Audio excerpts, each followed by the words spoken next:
This is a Mets Willets Point bound 7 local train. The next and last stop is Mets Willets Point. Stand clear of the closing doors, please.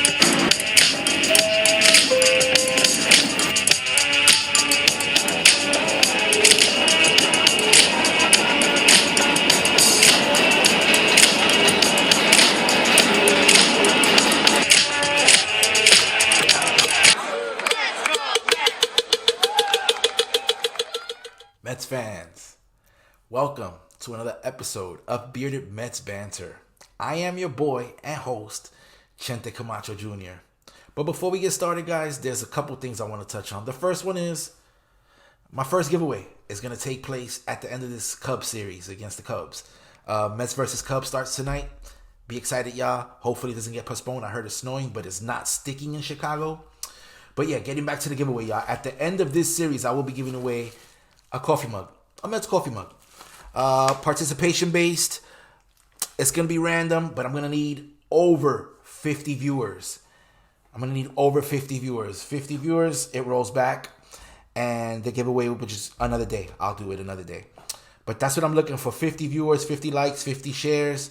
Guys, please share this on Twitter. Share this on Facebook. Share this wherever you may see it, wherever it may land.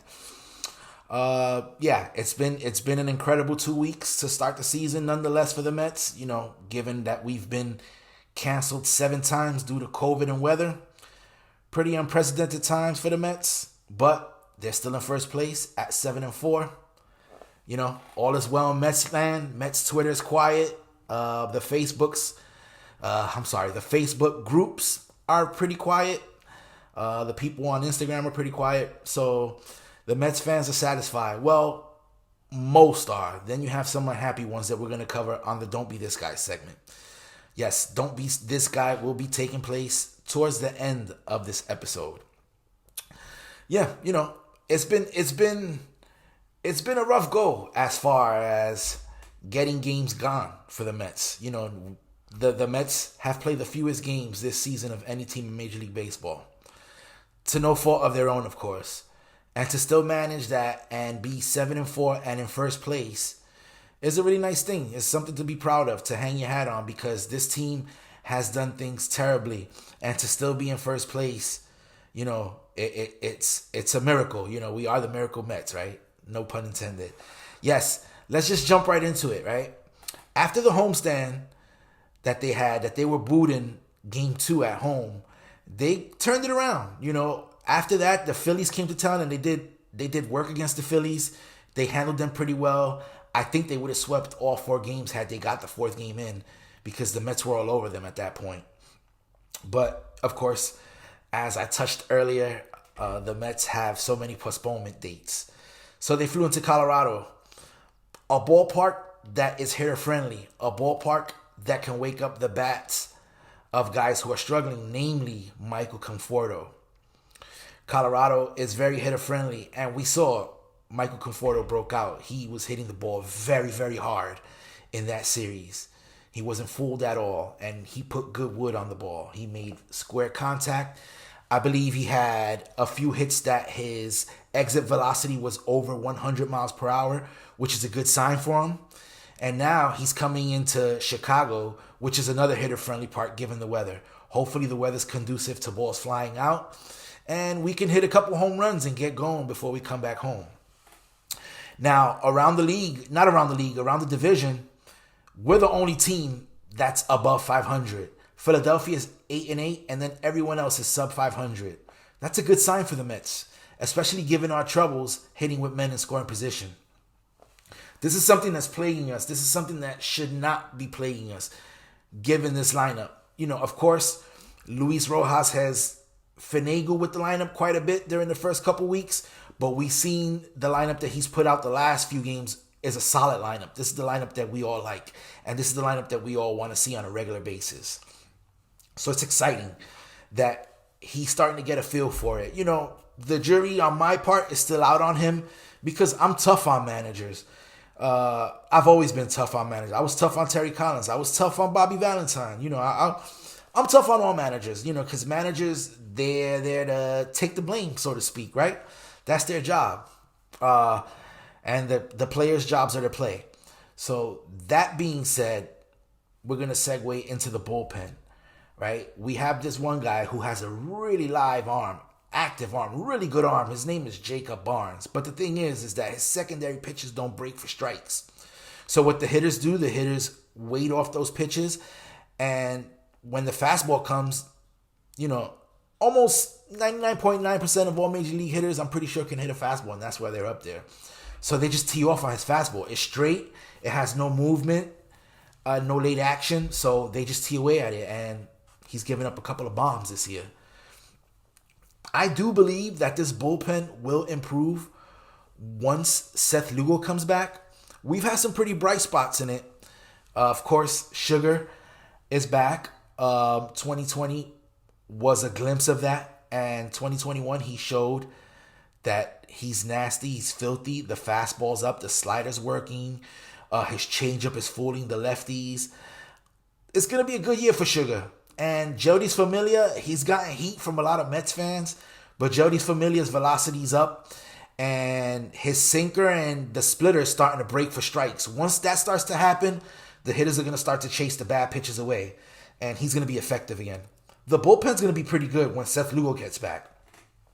And it's going to improve even more once Syndergaard and Carrasco come back. Remember, two of those players that are in the rotation right now are going to be relegated to bullpen duty. Either bullpen duty or they're going to make spot starts here and there. So the bullpen will improve.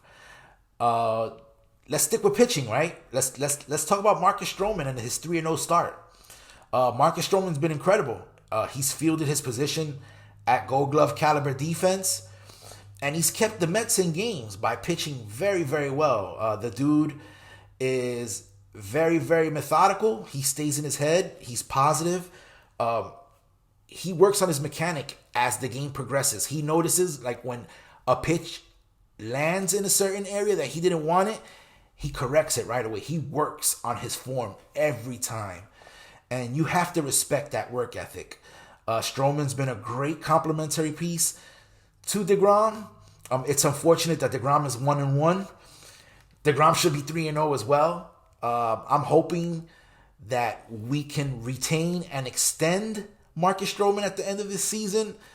That's going to be pretty tough, especially given where his season ends off. But if the start is any indication, it's going to be tough for Uncle Steve to sign Marcus. Or, teams are going to throw a lot of money at him. So it's going to be kind of difficult to do.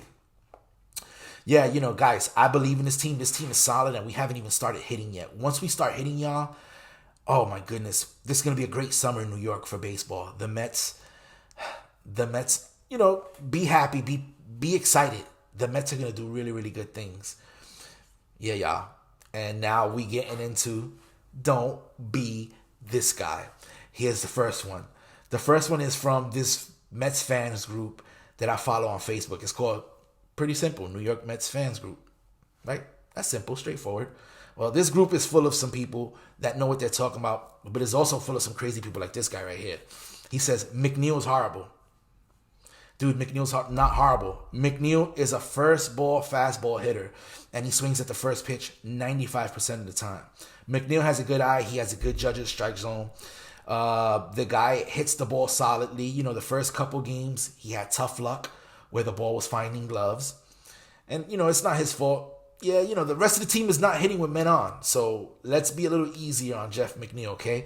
He is a guy that hits the first pitch every time. When he hits it, you don't mind. You cheer when he gets home runs and he gets on base. So this is crazy. Here's number 2. Don't be this guy. This is from the same Mets fan group on Facebook.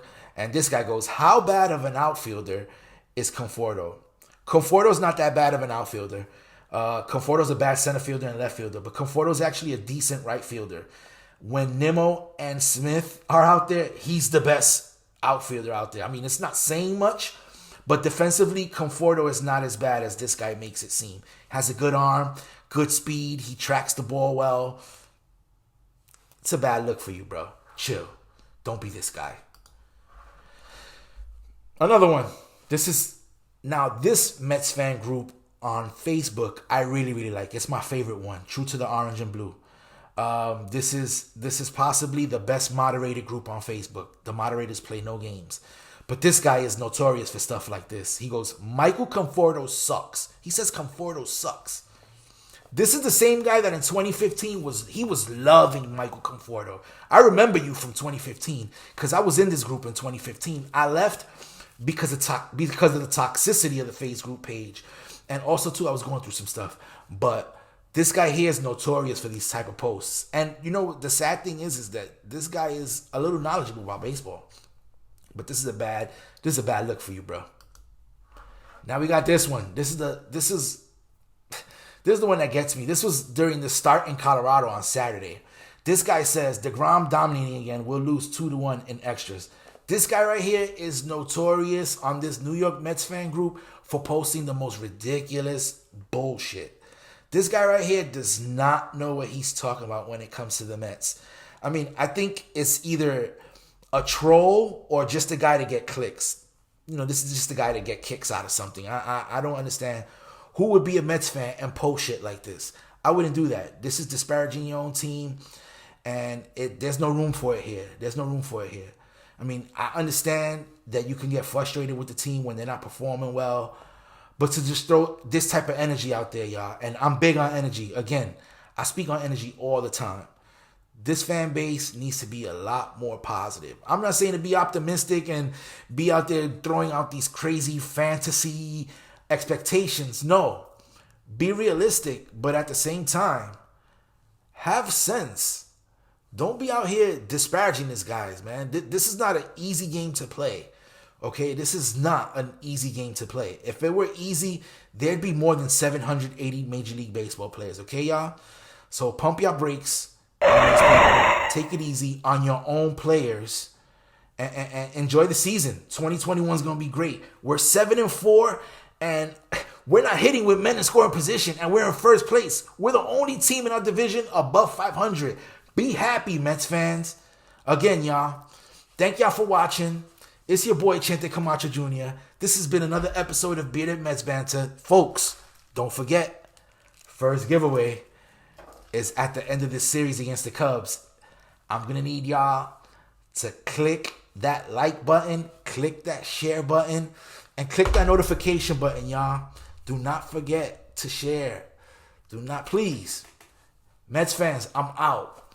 This has been another episode of Bearded Mets Banter. Be good to each other out there. Respect each other. All right, the 7 trains there. I got a long way home. I live in High Point, North Carolina. Peace and love. Chent signing off. This is a Mets Willits Point bound 7 local train. The next and last stop is Mets Willits Point.